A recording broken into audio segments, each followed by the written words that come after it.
Attention musicians of all levels. It's not always easy picking out a song by ear. Sometimes you need a little help. Well, I have the app for you. Whether you're a professional musician or a beginner, Ultimate Guitar is an amazing app. For just $2.99, you get the chords and tabs on guitar, bass, or ukulele for over 1 million songs. They're all available at your fingertips. You also get tools like a tuner, metronome, chord library, lessons, videos, and more. You can find out any song you want. It also has like transpose button. It has auto scroll that you can change the speed to so you can play along with the song. A lot of the songs have the lyrics there so you can sing along with them. Ultimate Guitar is an amazing app. Just go to ultimateguitar.com or download the app to your phone today and start playing. Start playing any song you want. Ultimate Guitar, that's the place for you. Let's get down. Hey gang, we all know Spotify has become the ultimate app destination for music lovers. I have an account and I love it. I find new music by following Tastemaker playlists, and I make my own playlist that I share featuring music from guests that have been on the show.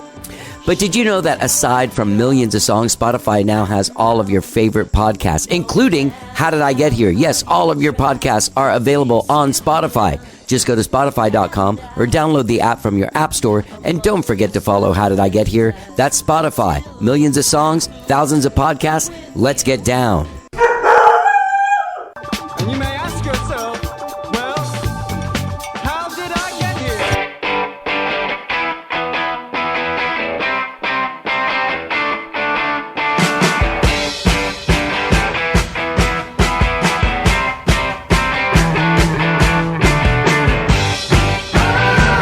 It's time for How Did I Get Here?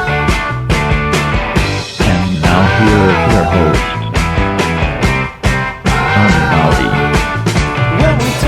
All right. Hello, I'm Johnny. I'm your host. Welcome to the show. I hope you guys are all having a good week, whatever it is you did this week.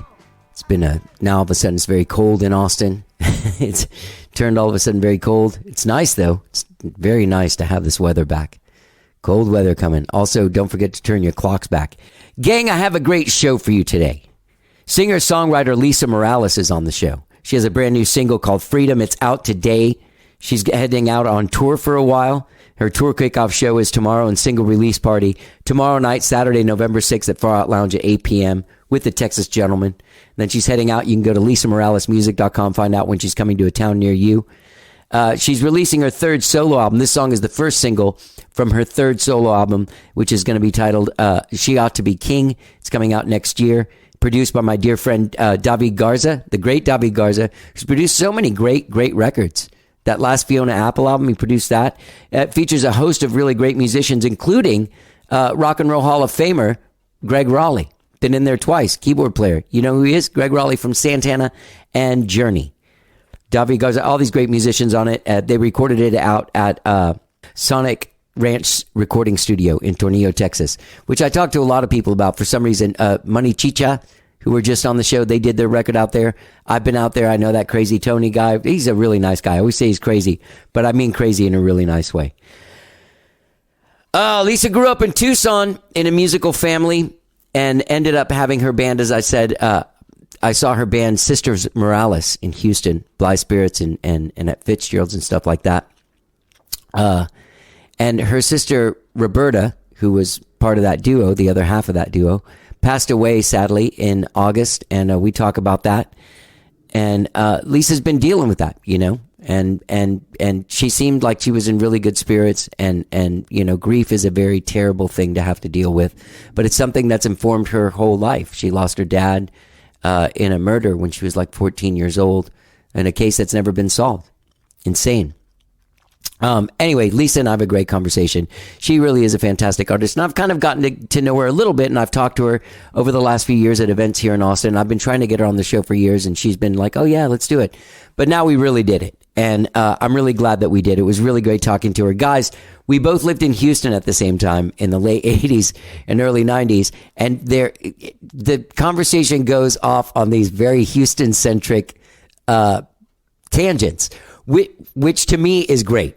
I love Houston-centric tangents because I loved that time in my life a lot. I loved going out and seeing bands and doing all this stuff. It's like when you're young, you know, like 21, 22, I moved here when I was 23, but I had a couple of really great years there. I was in a band. We were managed by Fitzgerald's. I got to watch sound checks by people like Sisters Morales, get to go see them at their shows, and just running around that town and being part of a scene. It was really exciting, you know? No one was really going anywhere from Houston, and we talk about that too, because Houston's so weird. It was like a vacuum, you know, for music people. Like there's no, you got to get out of there to really get noticed. There were some people getting signed, getting deals, King's X, Galactic Cowboys, bands like this. But otherwise, it was a difficult thing to do. But anyway, we have a really great conversation about her whole journey in music and where she's out now. And this song "Freedom" is absolutely fantastic. It's like a call to action for love over hate, to remember that we're all free, and that's why we live in this country. She's a Mexican American. I think she said 6th generation. But anyway, gorgeous song. Go check it out. You'll hear it now, at least a little bit before we start talking. But I really enjoyed my conversation with Lisa. It's great that we're finally friends after like 30 years of kind of like, you know, being in the same orbit. All right, here's me and Lisa Morales. Let's get down.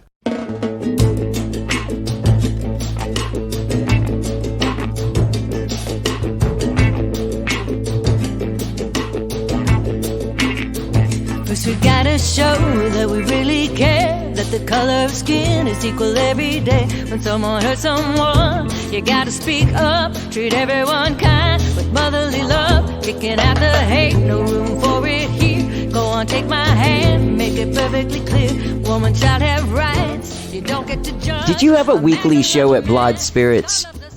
Yes. You guys did. Tuesdays, right? Tuesday or No. Mondays, Wednesdays, one of them. It was something you could do before Lola's, so it must have been Tuesdays. Yes. I think it was different days because I did it with other girls. Here, scoot up just a little bit on the I did mic, it with sorry. other girls, and then Roberta. Did Roberta do it with me too? I remember seeing Sisters Morales up there more than once. See, I don't. Do we do that? Because I did it with a girl named Marie English. You know, I did that with her, and then Lisa Marie and Kim, we did it. I can't remember if Roberta and I did it. I think we might have done a couple of times, but I don't know. I can't remember. You can't. Now, I mean, Roberta started with me in '89, so That sounds like it would have been right. okay, because they were 'Cause on that's 80. when I turned 21. Okay, So I would have been able to go to Blythe, not just Fitzgerald's, you know? yeah. Yeah.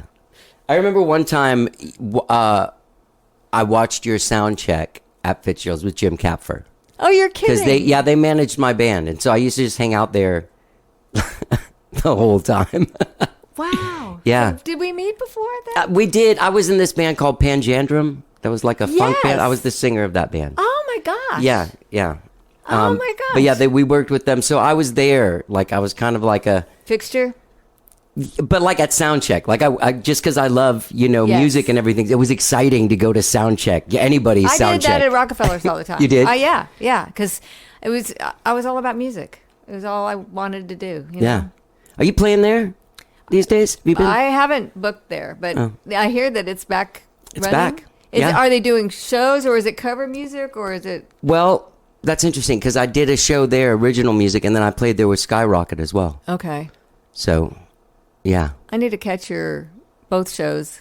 Yeah. I've caught Skyrocket in San Antonio. I came in.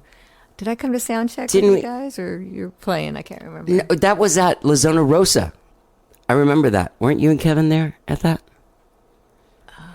You know, there's people in Houston sometimes that'll Yes. be like, dude, like people that were friends of mine back then. and Yes, stuff it like- was La Zona Rosa, Yeah, the yeah, private yeah. party. Yes.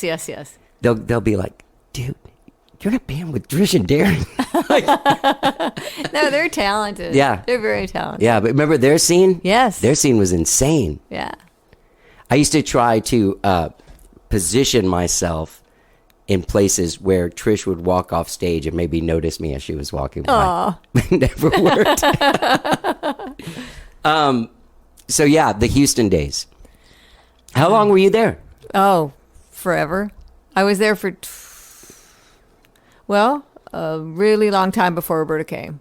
Well, I guess I was 18 when I moved there. So, You moved there from Tucson? yeah.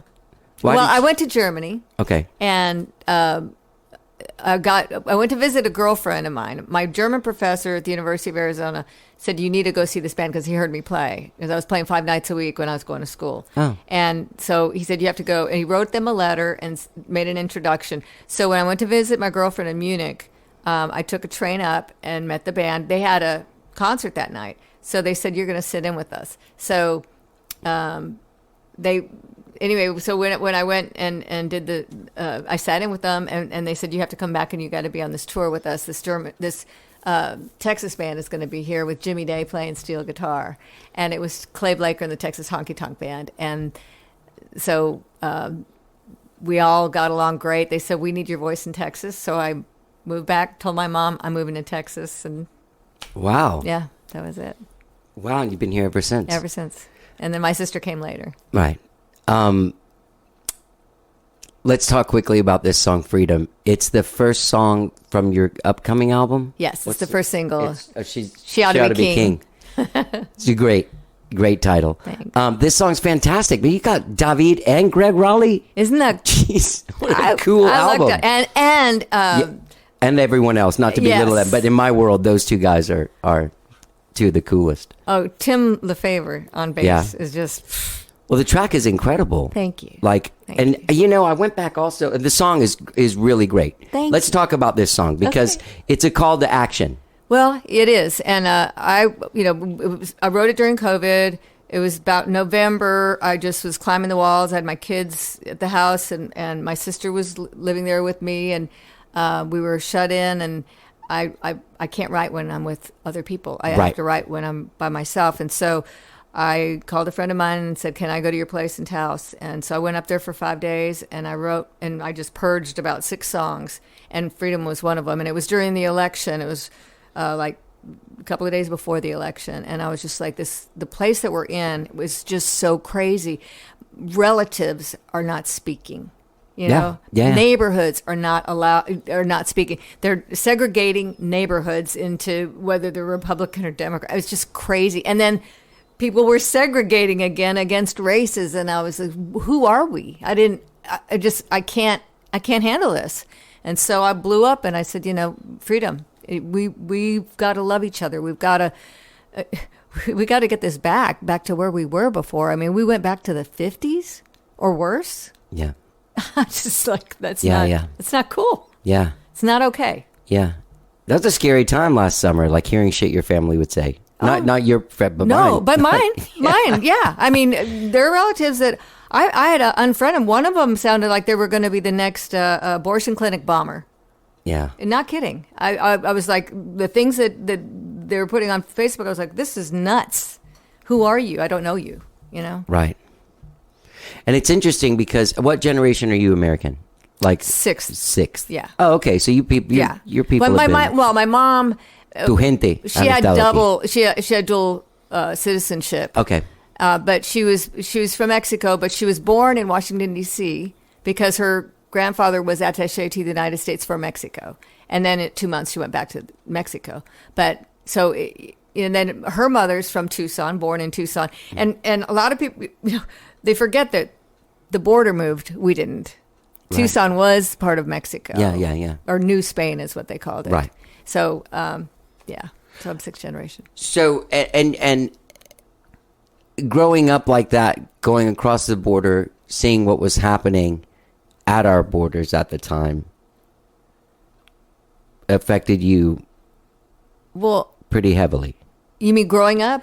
No. Like in 2020? Oh, like to write this song. I'm back on this song, Freedom. Oh Sorry. my God! Just everything was just. Everybody went stupid. Everybody went stupid. I just think that people haven't been thinking, and the whole social media thing, just listening to what people say and taking it as truth or believing. I mean, anybody could sell you anything right now. Yeah. Oh, yeah. They can sell you anything. Yeah. And it used to be that you couldn't. Well, in Europe, even the commercials, it used to be it had to be truthful, or you couldn't sell the commercial. You couldn't have the commercial on air. I don't know if it's still that way, but it used to be that way. And but it kind of should be. It like should the way you're saying it is like it's a novelty. I know. It's the truth is a novelty now. It is. It's like, yeah. That's exactly, it goes back to just being good people, being kind to one another. It's the basics. It's love thy neighbor.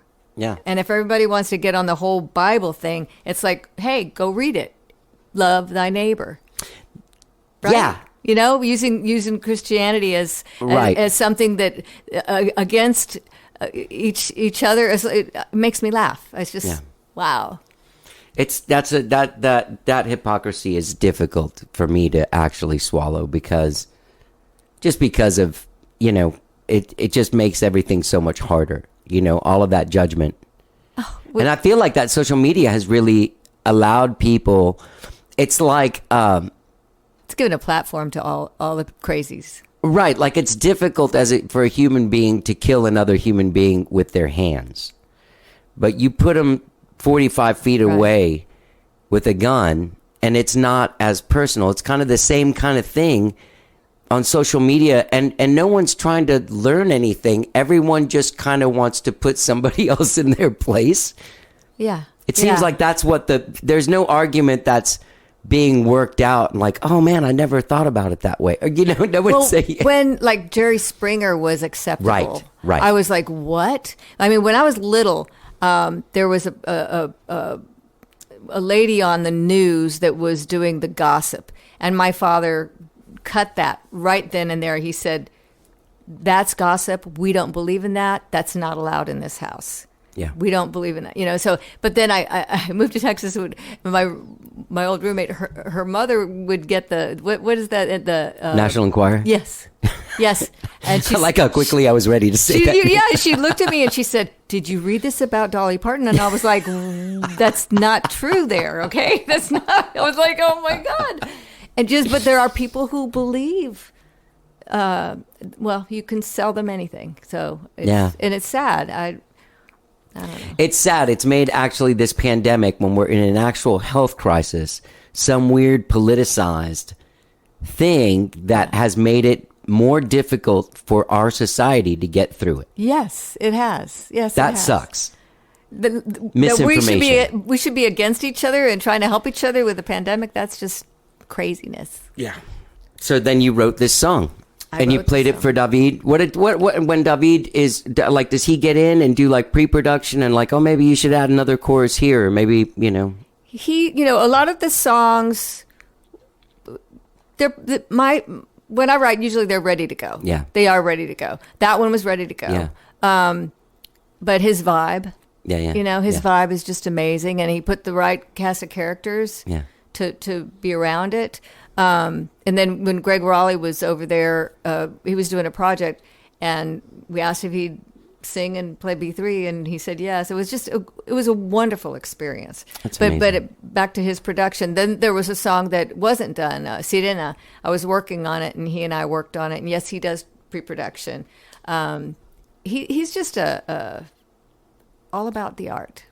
The art all of about music. the art. Yeah. Yes. Yeah.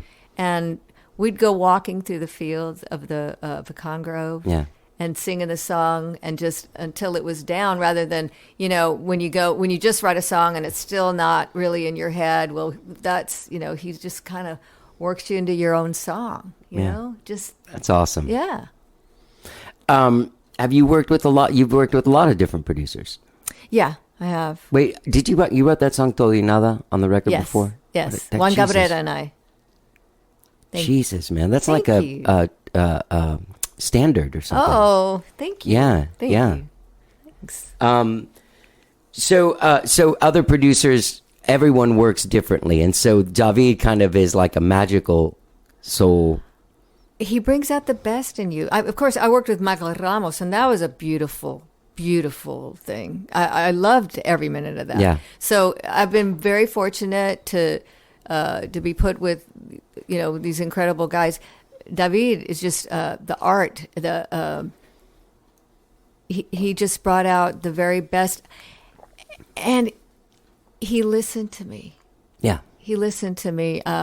There's a simple thing that I've always wanted in recording my voice, and I said every time I bring it up to other studios, they'll go, "Oh, we have a different way we want to do this," and I'm thinking, well, I really want to try this, but David, it was no question. He said, "That's what we'll do," and I was like, and now I feel like my voice sounds like me. Like you wanted it Yes. to.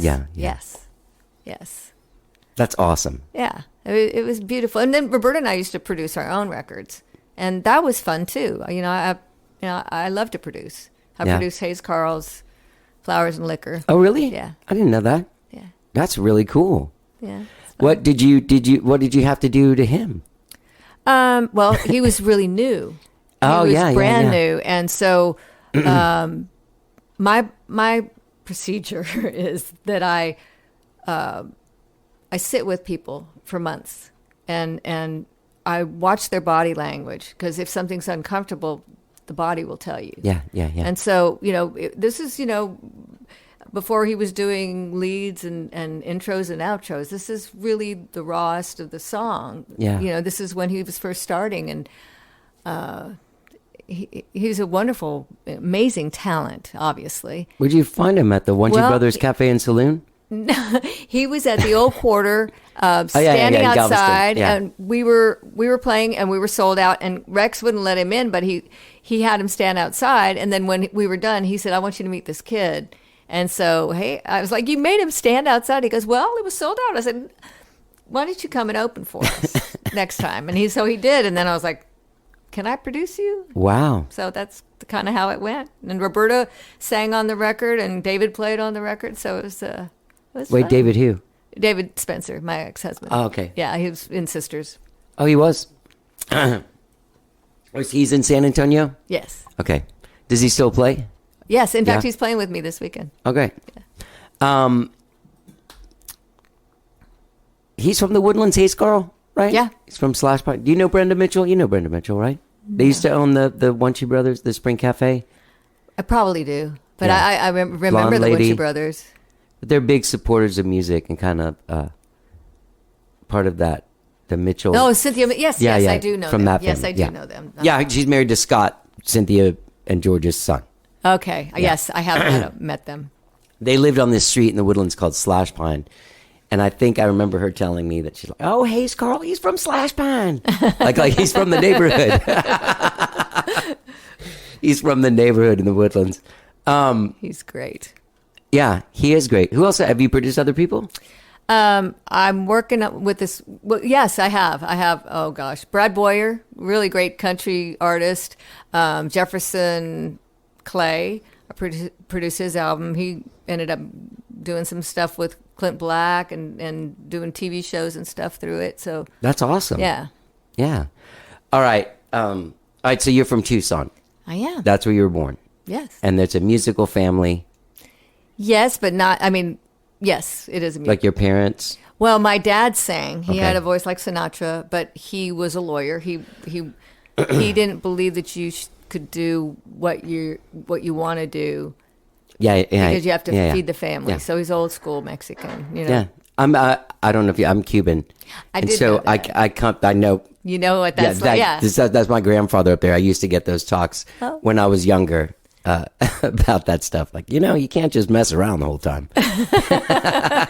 But yeah, so he didn't follow his dreams. No, and he was an amazing singer. In fact, this woman who was a voice coach who had a deal with RCA Records when she in the 40s, she told me that he probably had the most beautiful voice she'd ever heard a man have. Wow. Yeah. So my dad really could sing, somewhere between Sinatra and Goulet. Wow. Yeah, he had a very beautiful voice. And your mom? My mom loved music. My grandmother was a pianist. Okay. And my great aunt on my dad's side was the first chair for the first Tucson Symphony Oh, wow. for violin. Yeah. Wow. Yeah. And so how does Linda Ronstadt come into play in all of this? Well, she's related. Right. And how does she come into play? I don't know. which part? Like, how is she? Well, it's going to sound weird, but on both sides. Oh, yeah. I'm Mexican. Hey, no, yeah. Sorry, no.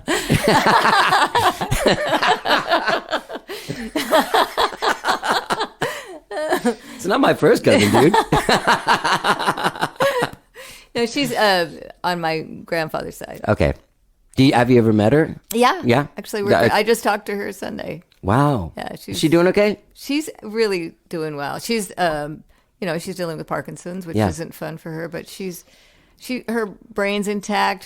She's just a brilliant woman. So brilliant. That documentary. Like, I mean, I know it's your family, but as a person seeing it, like I cried. I felt it all. Yeah. I mean, well, being a little girl watching her, Yeah.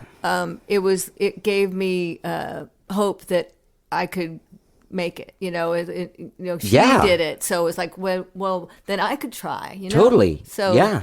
But the way that she introduced everybody to old music, like she did Hank Williams, she did Buddy Holly, she did, just Yeah. really amazing.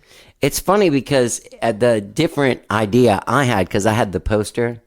Like, Which I'm one? 53. The one from, I think it's from the roller skating.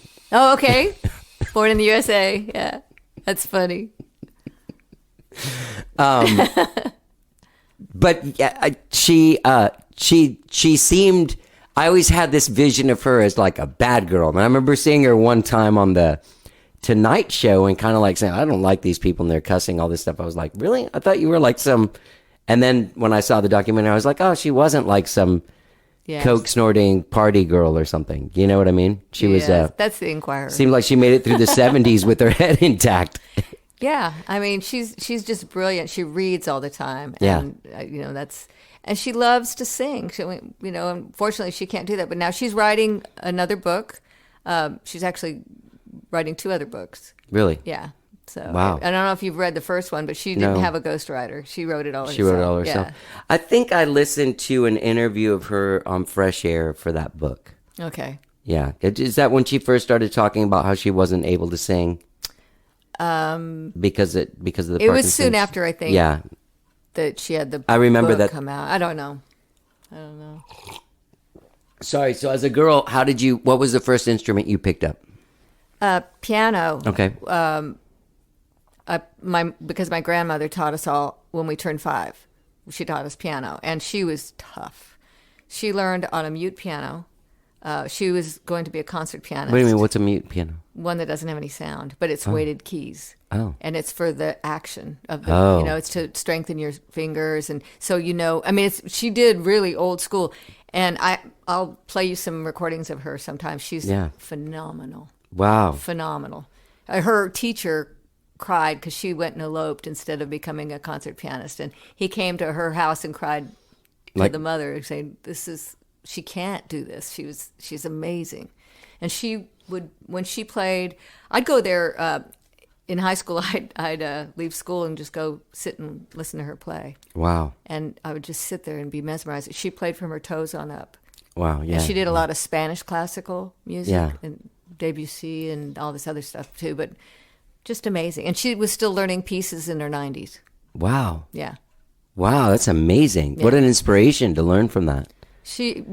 I took from her for 2 years, and she got mad at me because I quit because my cousins were going to eat all the empanadas. She got mad at me. She wouldn't take me back. But in those 2 years from the time I was 5 until I was 7, I got when I went to the university and took a music class, I'd already knew all that stuff because she put it in to the piano lessons. Yeah. In high school, what happened in high school? You didn't get in a band or? Performing wise, Yeah. or you mean school wise? Either. Well, performing wise, I was playing. Like when all the kids would get together at the parks and stuff, I was playing. I was really shy and scared, but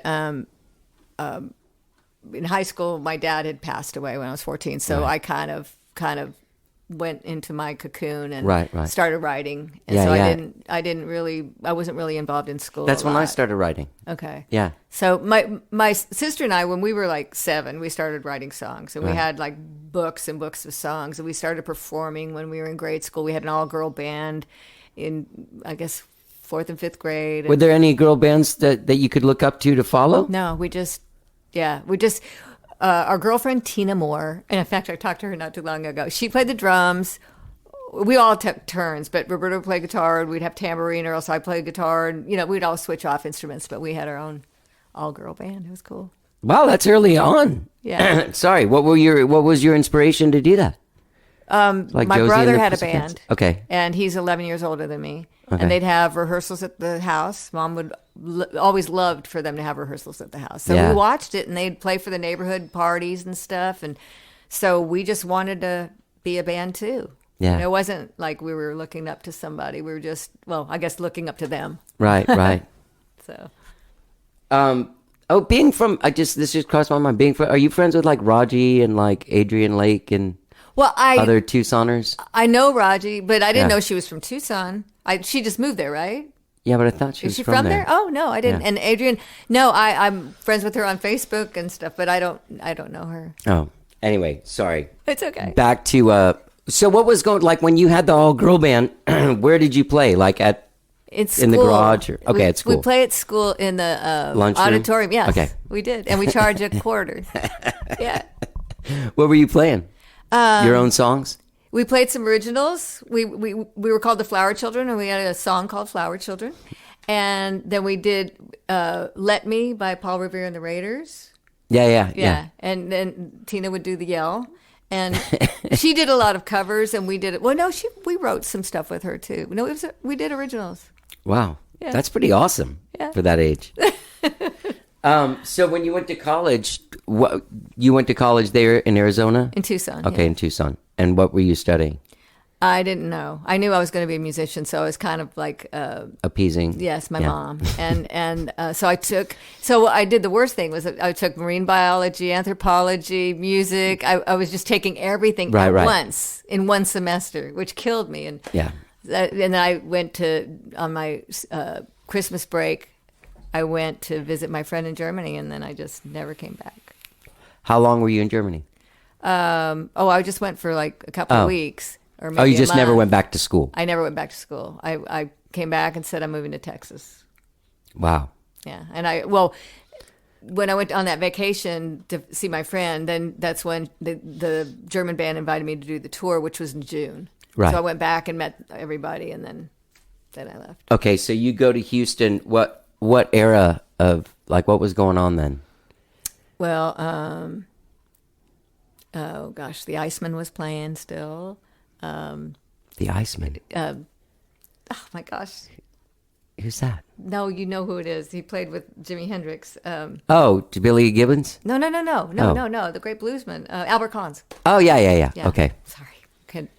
But like, what was the club scene going on? Was Fitzgerald's, Rockefellers. Yeah.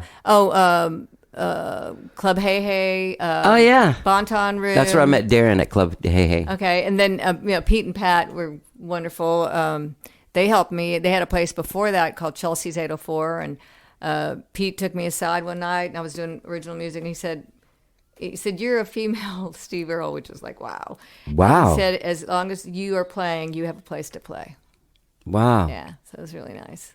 Really That's amazing. Yeah. So, I mean, I know what it's like, and this might be interesting for some, especially like the three people from Houston that are like, oh man, Johnny and Lisa are talking. There was a thing in Houston where there were some people kind of getting out. Mm-hmm. Like there was the Galactic Cowboys guys. There was like that avenue of like whatever that was, Sam. Remember that they had a manager guy? Yeah, Sam. Yes, yeah. yes, I do. Oh my gosh. He was slightly religious, I think, as well. Yeah. Like he had the different bands. There was like that. There was the King's X. King's X, Yeah. and then there were there's a big metal scene, and it seemed to me like the scene was kind of disjointed. And I guess in my scene that would have been a little different than yours. As mine included the Axiom. Okay, well, when I was there, it was I remember the Axiom. Yeah. But when I was there, there were a lot of little blues places too, and so like Alan Haynes. It was playing, and he'd have Tommy Shannon and Chris Layton, and Right. and then we'd have Tony Dukes come down from Dallas, and oh gosh, I'm the bass player from Room Full of Blues. Oh, he's so wonderful.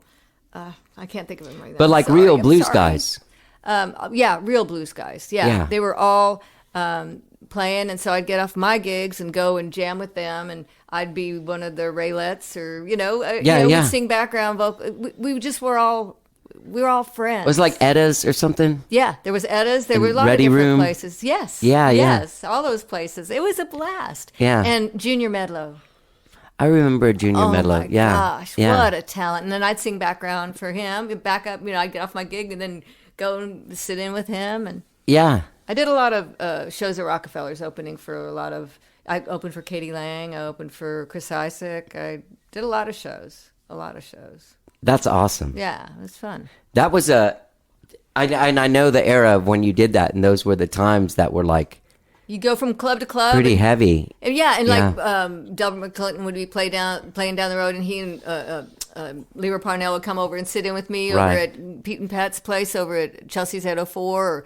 It was a great exchange. It was kind of like Austin in that way. Yeah. Everybody, there were a lot more clubs, and there was a great scene. Yeah. Yeah, it's funny because the scenes that we were in, like I was always hanging out with, remember Sprawl Yes. and guys like that. Yes. Really stinky dudes in shorts. That was my music scene in the you late 80s skate and early with 90s. Urban Here's what's really funny. Animals? I did not skate, but in my band, we ended up getting like a sponsorship from like a skateboard company. So I had all this skateboard clothes. And I didn't know it. I'd never skateboarded in my life, and we had all these like kids that were. Yeah, that was a scene there. Urban Animals. Urban Animals. Yeah. They're still around. Yeah. Remember the lighting people at Fitzgerald's were Urban Animals. Remember that girl, Yeah. Chris? Chris, yes. Yeah. Yes. Yes. And, oh gosh, what's her name? She smoked clove cigarettes. I had the light woman there. I had her do a show with me. Do you remember the Fast and Cool? Yeah. Okay, yeah. well, they wanted me to do a month, a Wednesday, I think it was, every Wednesday for a month. Right. And so I brought in a great sound company, great lights. I had a show. Yeah. Kenny Cordray was playing guitar with me. Yeah. David Foster on bass. Todd Harrison on drums. I mean, really killer musicians. And then I called Roberta. She'd just gotten back from Japan. And I said, why don't you come? I need a background vocalist. Why don't you come and sing with me and do background vocals? And that's when Sisters became, it was like everybody freaked out at our harmonies. Right, and right. Roberta just looked at me. She said, I'm moving here. Yeah. And she did. And then we turned that band into Sisters Morales. There's something about that thing. I don't have anybody in my family to do it with, but hanging out with the Vallejos and people like that, Right. you see like, oh yeah, and you can. Well, you don't have to think. No. It's you go where the other one's not going, and it just you automatically go there. And we also sang with my brother when we were little, so we always had harmonies going on. And so it's like even recently, before Roberta passed, if we sang together and I'd go somewhere else, she automatically went where I wasn't. So it was Right. You never heard a mistake because it was us. We just instinctively went somewhere. And Clay Blaker's wife, Allie, and she said, when you and Roberta sing, she said it sounds like three voices, not two. Wow. So sometimes when there's certain harmonics within Right, the yeah. family genes, where you're singing together, the Everlys had that too, I think. Yeah, yeah. Yeah. So there's The Bee something Gees. very magical. Yeah. Well, there's three of them, but still. Yeah. Yeah. Yeah. Man, I'm so sorry. I saw that you guys even played like last year. Yeah. Yeah. Yeah. She played. She and I were writing a couple of days before she passed. Wow. Yeah, she was lying in bed, but I brought the guitar and I said, "Come on, let's work on this song." And Yeah. but she was up and about until the very end. Really, she was just a fighter. She was amazing. And what's really amazing is she had lung cancer and really not much function in the one lung, and she still, you would not be able to tell because she worked on her vocals constantly. And she sang clearer and better than me. Wow. So she was pretty amazing. That's amazing. Do you work on your voice, or do you think you keep it in shape? You just have never stopped singing. You just keep singing. I'm not studious like she was, but she actually, the last year, she said, "Come on, you got to sit down with me." I had, when I lived in Houston, I think it was the mold and the smoke in clubs that I had to have a tonsillectomy. Well, actually, in Germany, I had to have a tonsillectomy when I got back, and because it had gotten so bad that it was excreting acid on my vocal cords. Jesus. Yeah, so it was really bad. So I had a tonsillectomy, and then I was losing my voice every other day, and I think it was because of the mildew and stuff in Houston.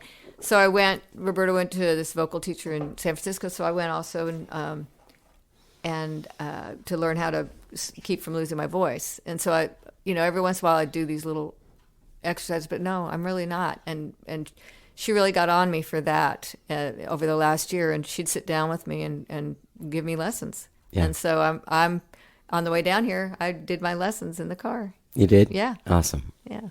All right, so how you guys made like 6 records together? Yeah. And how long, like, you guys Maybe toured? 7. Where all did you play? We went tour? to Europe. We went to Canada. We everywhere. And Okay. in fact, in 2016, we did a beautiful place in Switzerland, Gstaad, with Trace Adkins. Oh, wow. Yeah, it was a big show, and it was amazing. They put us up at this beautiful 5-star hotel. They just treated us like queens and kings, and they were. It was really, really cool. It was really cool. That's what I was getting at. Sorry. Back to Houston and the avenues to get out of Houston, because there weren't a lot of avenues to get out of Houston. Right. You know what I mean? Yeah. Here there seemed to be a few more, Yeah. but it wasn't like LA and New York, and especially like back then with no internet or nothing. Like those places were like stuck in Houston. Like, how were you ever going to get? Well, I didn't look at it that way because I was worried that if I ever moved to a music city, that I would not be able to find my own style. I would be trying to constantly change with whatever the new fad was. So I was a little worried about it. So that's what was so wonderful about Houston. And Houston gets, for years they would criticize about, well, it's not a really pure blues thing. It's not Chicago. It's not Austin. It's, but what it was that was so cool about it is that it was a mixture of everything that's around it. Like Gatemouth Brown was, some of that swamp with it was a mixture of styles. And the same thing with Albert Collins. He had a different thing. And so for me, Houston was perfect because I could take my Mexican sounds and my songwriter sound and my country sound and my folk sound and my rock sound and develop into who I am now. Mm-hmm. And because there was not a judgment put on. At all. Yeah. It's like you're out there able to do whatever you want and figure it out. And the audience was and still is amazing. Yeah. Houston audiences are some of the best audiences because they are supportive. Yeah. They're really supportive of you. And Austin is too. I mean, Austin audiences are great. Austin has, just going into it, that the headspace of Austin is a little more self-important than Houston. So it's a little harder to impress in Austin because people are a little like, yeah, so, like last night I was watching Hayes Carl, like, what are you going to do? You know what I mean? Well, and they can go see that caliber of music every night here. Yeah. Yeah, I get what you're saying. In a lot of places. Yeah. Where do you go see music a lot? You go do stuff? Yeah, I do. Wherever, I don't know. Sometimes we're just driving by somewhere, like, let's go in there. Oh, really? Yeah. Your boyfriend's a nice guy. Am I think allowed to so. say that? Yes. In the thing? Yeah. Yeah. I've always liked that guy. I've known him since I was a little guy. That's what he said. He said he's known you a long time. Yeah. He's a good man. He is a good man. Yeah. He's a good man, and he's always been someone that I feel like if in this business, if like, the shit was going down, I needed someone to talk to, I always thought that he'd be a guy. He is, and he's a, in this business which can be of snakes, he is one of the good people, and he truly cares about musicians and music, and he loves music. Yeah. He loves music. He loves to help people. Yeah. So he's, yeah. You could still see him loving music all the time. All the time. But you do too. Like you're in the same thing. We still love music. Yeah. Yeah. Me too. Yeah. I love it enough to have a show where people come to my house and talk about it with me. Well, here it is that the reason we're still around is because we still love it. Yeah. We're not jaded Right. by it. And so I think that says something. You have to remember why you got into it in the first place. Or it chose me. I'm sure it chose you too. Yeah. When my dad died, I just went into the bedroom and just started writing, right? It chose us so that we could have a way to release Yeah. what we were feeling. And I love music. I love listening to somebody new and creative and that really isn't going through the motions. You can tell when people aren't sincere. Yeah. And it seems like it's interesting now because the landscape has changed so much, where there used to be like a mainstream that kind of fed us. Yeah. You know, there was one mainstream and everybody kind of fed from that stream. And then there were like underground things. Right. Like, you know. And you couldn't, there was no internet. So you had to discover music in an underground way. And that was so cool. That was so cool. You just did. You found it. And now there's so much thrown at you all the time. And what somebody posted a list of all the songs that came out in some year in the 70s. Right. And I looked at it and I was like, look how different each band was and how creative each band was. Yeah. You look at a list now and everything, there's so much sounds the same. And I was talking to somebody else today and they laughed at me because I said, I wish we had those old DJs, like the stories about Wolfman Jack, you know, it just, we don't have somebody digging out that music for you and saying, check this out. You know, we just have program directors that are programming the same thing to every state. And every state used to have different music. They used to have a different scene. And now it's just everything. You drive into a new city and there's the Home Depot there, which is a great store. I'm not criticizing. No, but the box thing. Yeah, we're just seeing the same things and the buildings, and there's no architecture. So I'm like, you know, we're losing our flavor. We need to get our flavor back. That's one thing that Latin people have a good handle on. Flavor? Hanging on to the flavor, yeah. That's true. It's true. We have to be careful also, though, when we were so involved in our race or our culture, that we're not separating ourselves as well.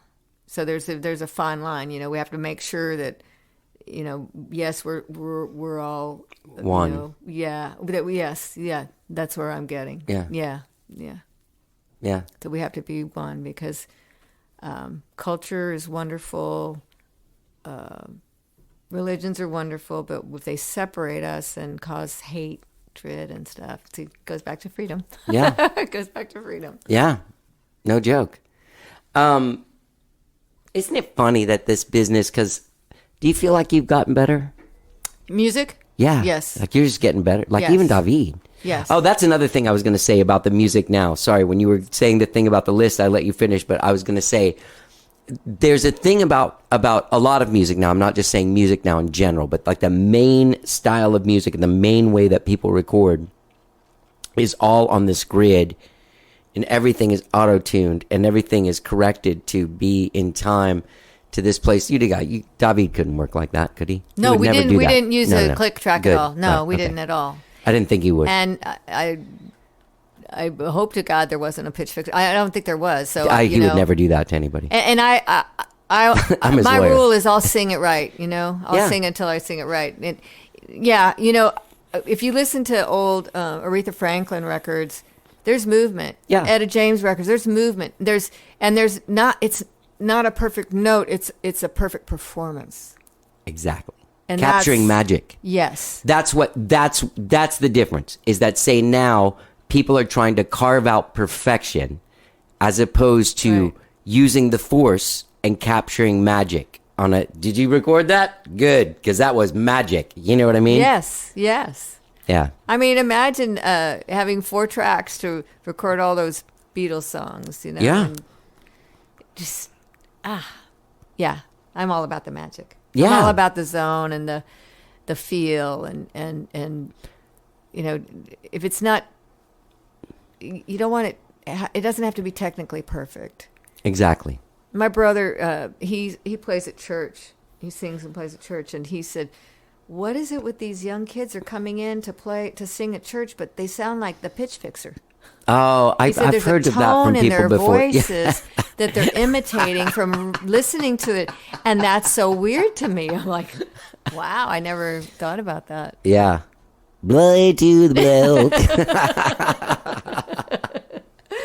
Do you have some kind of spiritual practice that you... Yes. What's your...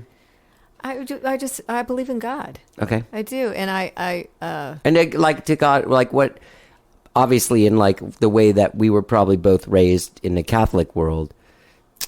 I love the Is it that same God guy? Is it different? You know, I love the Catholic religion. I love being Mexican Catholic, but I don't agree with everything. Sure. So I go around the corner to God. You know, I just go. Yeah. I'm bypassing. Yeah. I'm bypassing all that to go to God, straight Yeah. to God. I learned when my dad died when I was 14 years old, and I got so mad at God, and I thought, no, there can't be a God to take if he took him, you know. Right. And so of course I had to learn the hard way that there was, and then you know you go through life, and you know then I lost a baby, and I was like, please God, please let me get pregnant, and you know, I'm walking down the hallway, and there's like, get your body ready, is what was whispered into my ear. And I knew I was pregnant with my son, Thomas. So, you know, I have my moments, my angel moments, I guess. And I you know, I think it's very hard to go through life if you think you're the only thing there is. I think that there's something higher than we are. And for me, it's God. Yeah.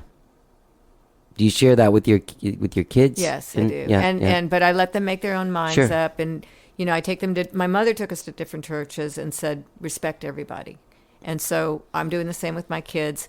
I'm just hoping it doesn't confuse them. I don't think it confused me. I want them. It's the same with the election. You know, when they were little, their first election. To hear about their first election, you know, it's like, I mean, they haven't voted yet, but I just said, I'm not going to tell you who to be for, what side to be on, or whatever. I think you just make up your own minds, but look at all the facts and look at everything. And so I'm raising my kids to be independent people and freedom.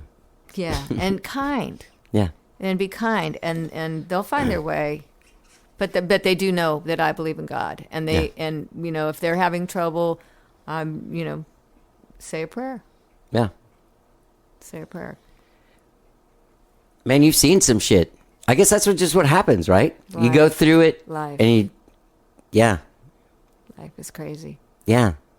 But you know what? My mom would say, it isn't fair, but life is beautiful. Yeah, it is. It can be terrible, and it can be everything, but overall, it is a beautiful experience. It is beautiful. So, let me ask you a question on the business end. When does She Ought to Be King come out? It comes out in July. We're going to do some singles and some EPs. We're doing some EPs. I'm going to do an all Spanish EP that's going to come out as well. Then we're going to have the album come out in July. So, yeah. I'm so glad that you did this, and I'm glad that I just really dove into your music and really enjoyed it. Thank you. And we'll continue to enjoy it. Thank you so much. People can. This is coming out on Friday. Yes. So the single is available right now, and you'll hear it playing on the thing. But if you want to hear the whole thing, it'll be wherever you do. You do like a Bandcamp thing that you? Some people prefer like, you give me that 99 cents. You know what I mean? You know, I need to. Yeah. But all the other channels are, you know, it'll be available on right. And Spotify, iTunes. It'll be available, you know, through when the EP's out and the album's out. Please buy them. You know, I'm going to have a LP, and I'm going to have vinyl. I'm going to have vinyl. Okay. I'm actually going to do CDs also, because some of my older people still buy CDs. So, you know, I'm going to do a small run of those. But everything else is going to be digital, and then the LP. So I'm excited because album art. Yeah. I loved album art growing up. So, me too. That's one of the sad things to see that go by the wayside. I'm excited. Also, credits. Were you like a credit reader when you were a kid? That's how I found everybody. I mean, that's how I found Rodney Crowell. Rodney Crowell sings on my album. Oh, we did look a at duet. that. So I saw you had some pictures with him. He seems really cool. He's wonderful. And yeah, we're supposed to do some dates together. So nice. very excited. Yeah.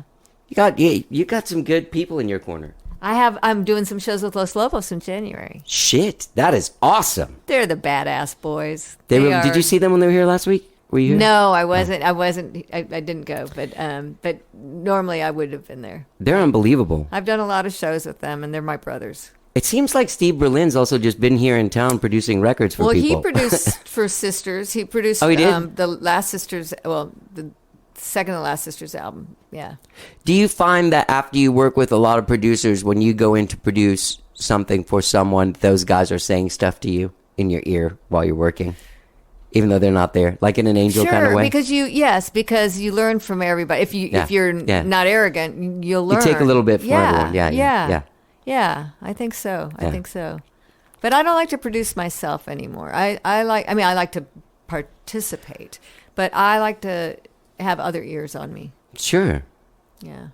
But I love to produce. Yeah. When you do you demo your, like when you write a song, do you do No.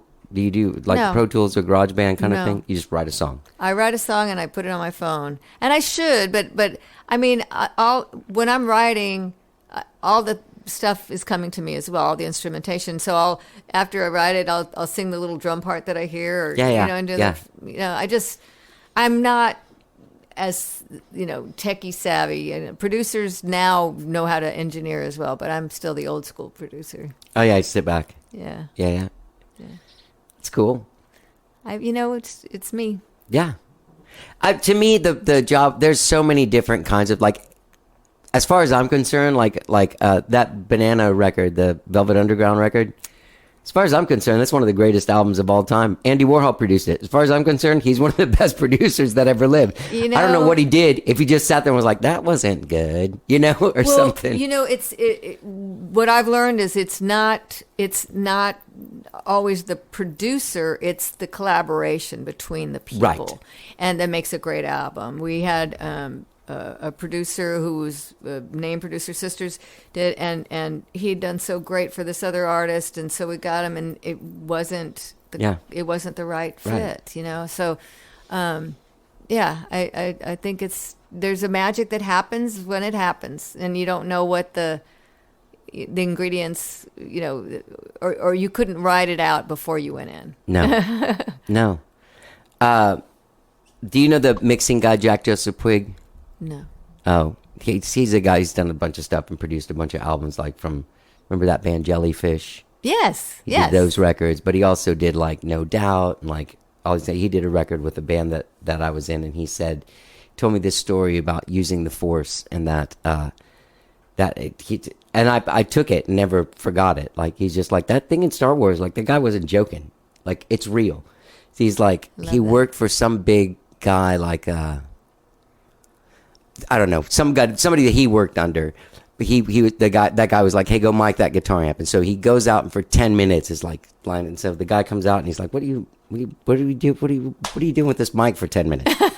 and Jack goes, well, I wanted to make sure that it was at a 70-degree angle from the left side of the cone diaphragm. Of the diaphragm. Make sure the diaphragm's on this end. And then the guy just kicks the mic over and he goes, put the mic in front of the amp. And he just feel it, like where it goes. Yeah. That just gave me the chills. Just that story. Like those kind of things. Perfect. Yeah.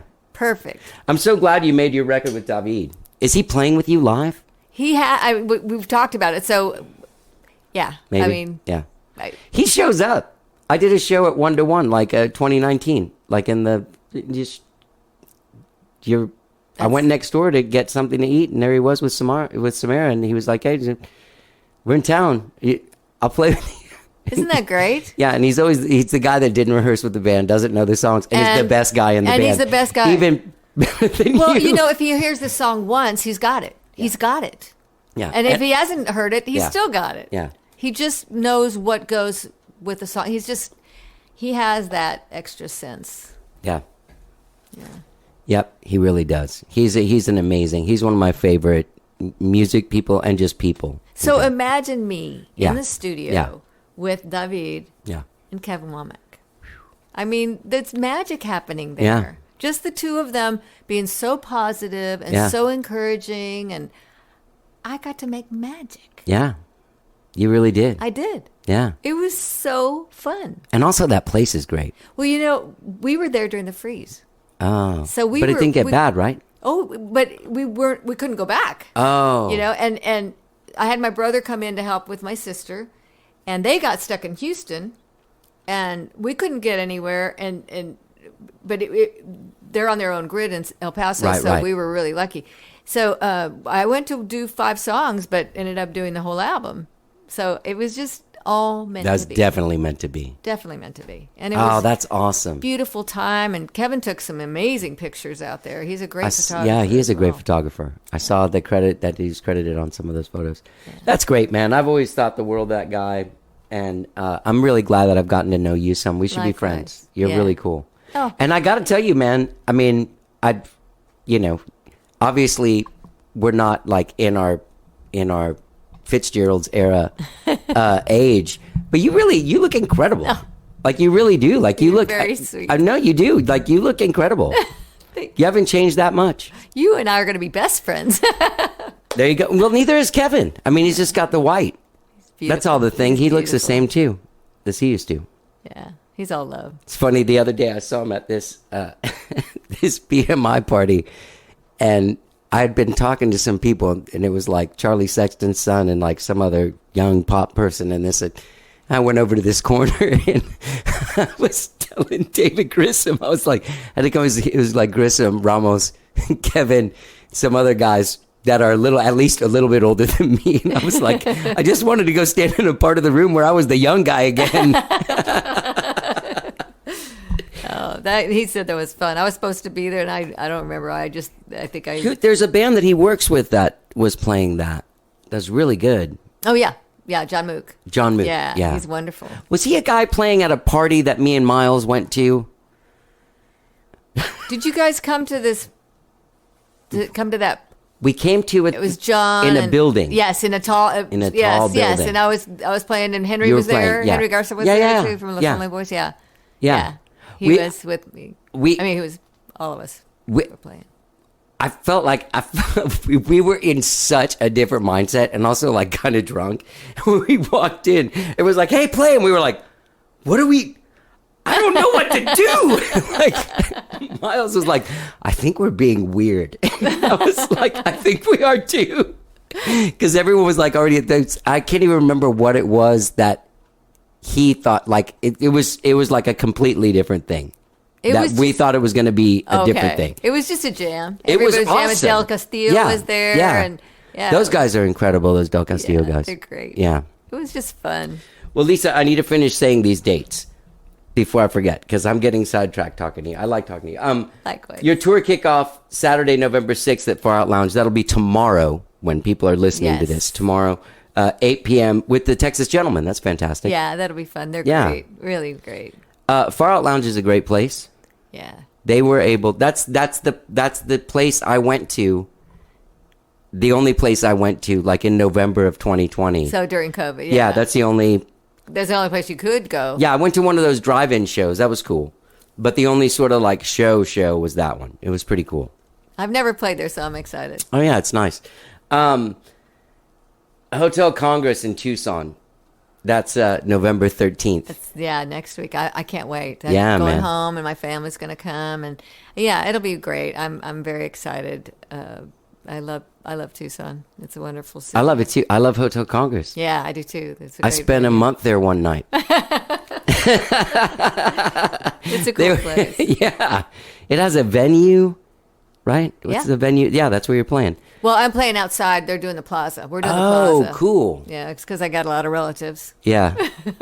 The place that I played a music festival thing there with Ian Moore. Oh, cool. And we stayed there and stuff. And there was a lot of bands. And they have great food too.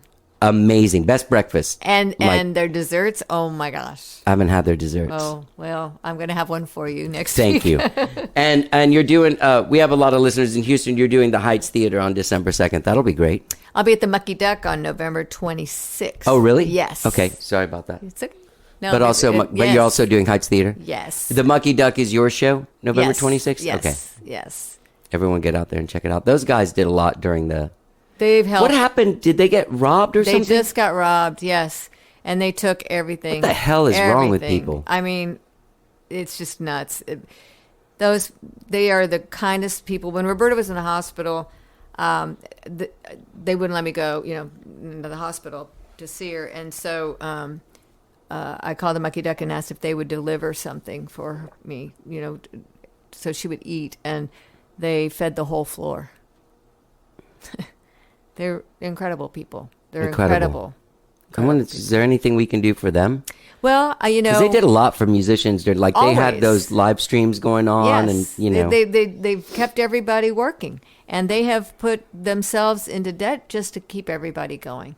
They perfected the streaming. They're incredible. Amazing. Yeah, it's amazing.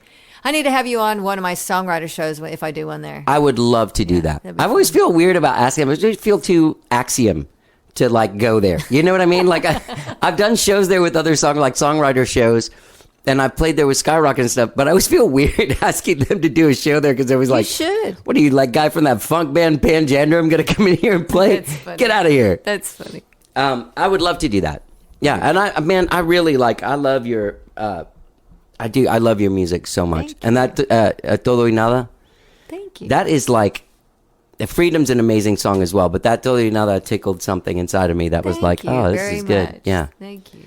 I'll be in New Mexico. What? December 9th and 10th, I'll be in Santa Fe and Corrales, which is outside of Albuquerque, and then I'll be in Dallas in January, and I'm going to do shows with Los Lobos the end of January in Scottsdale, and I'm excited. What's that cool, the Valley Ho? Isn't that in Scottsdale, the hotel? I don't remember. The Valley Ho. It's like an old 60s hotel. It's real cool. I'll have to check it out. Yeah, and they redid it, so now it's from Mad Men or something. It's really cool. My mom used to make us go. For vacation, she'd take us to Scottsdale to this place called Lulu Bells and give us the Shirley Temple. That's how I know Scottsdale. The Shirley Temple. So you have a lot of days. People can find you at lisamoralesmusic.com. Yes. The single Freedom is out, produced by our friend David Garza, featuring a lot of great talents. Recorded at Sonogrants. One more question. Did you get to see Tony when you were out there? Oh, yes. We had dinner with Tony. Love that guy, man. He's wonderful. Yeah. What a wonderful person. I've had a couple of really cool South by Southwest where I just run into him going somewhere, and then for the next 8 hours we're you just hanging? Yeah. He's great. Sure, I'll go with you. he's great. He just becomes your best friend, doesn't he? Yeah, I think he's got that like David. Yeah. He's just some kind of weird dog kind of person. He's just a cool guy. Yeah, he's a cool guy. You're a cool lady, and I really appreciate you doing the show. Thank you. And I know we've talked about it for years now, but now we finally did it. We did it. Yeah, you got to come back again when you finish the album. Okay. Okay. Thank you so much.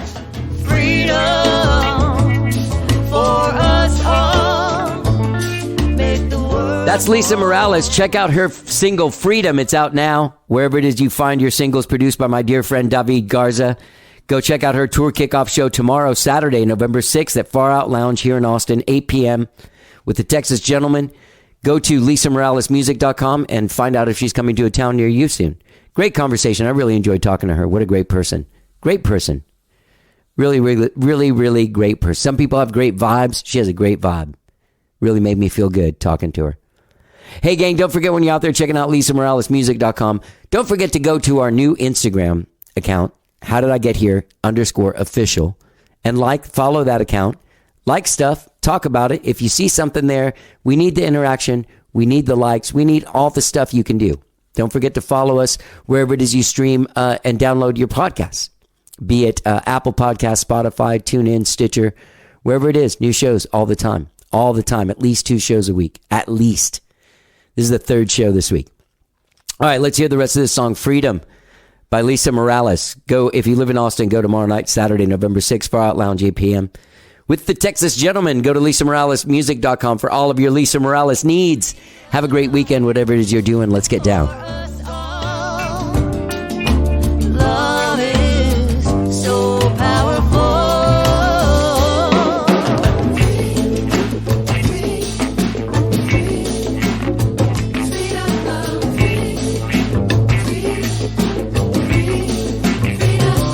Give up the silence that protects evil. Let me say there are good blue people. Let's stop the old fraternity. 'Cause if we do, we'll change history. Get a dead John.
First we gotta show that you really care, that the color of skin is equal every day. When someone hurts someone, you gotta speak up, treat everyone kind with motherly love, freedom.